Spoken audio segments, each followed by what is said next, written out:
Ikat makabuluhang impormasyon. Napapatrol, Anjo Pagawisan.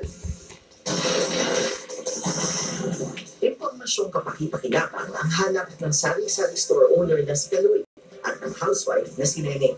Kaya kahit free TV o sa streaming at on-demand, lagi nilang pinapanood ang TV Patrol Weekend.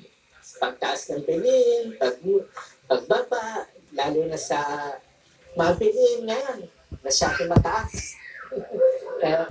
Kailangan na-updated lagi tayo kasi ang budget na natin maliit lang. Minsan, may feature ang TV Patrol saan pwedeng bumili na mas mura. Ayun, yun ang mas makabang-abang. Sa kuryente, yun talaga madalas kung maabang, malaking bagay yun. Kasi malalaman mo na nga natataas na naman. Siyempre, magtitipid ka na naman ng kuryente. Pero yung mga gamit na hindi dapat gamitin. Ang iba, dinala ang pagsubaybay sa balita kahit ng ibang bansa. Doon ko nililipang yung sarili ko, lalo pag nanilis ko yung Pilipinas, yung family. Mula nang una itong umere noong February 14, 2004 bilang TV Patrol Sabado at magkaroon ng Sunday edition noon namang Mayo, hindi lang naging daluyan ng tuloy-tuloy na balitaan ang TV Patrol Weekend, kundi paraan din para mapaghandaan ng mga manonood ang linggong paparating.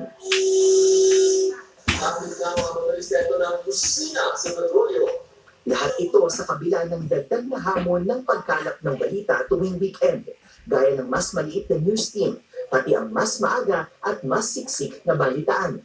Hindi siya rason na naka-day off yung government official para hindi makuha yung storya. Kahit na anong oras pa yan o kahit anong araw pa yan.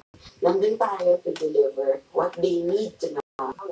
Sinikap din ang programa na magbigay ng serbisyo publiko at pagtanggal umay sa pagtatapos ng linggo sa iba-ibang feature segment at pagsabay sa mga usaping trending. Nandun pa rin ang kailangang impormasyon at entertainment at education ng ating mga viewers. Pero hindi nagbabago yung goal na pagsilbihan ng sambayan ng Pilipino sa pamamagitan ng pagbibigay sa kanila ng update sa balita. Kaya nandito ang mga professional na journalist para sabihin sa inyo na ito yung nakalap namin, na-assess namin, na-check namin at totoong impormasyon na dapat ninyong malaman.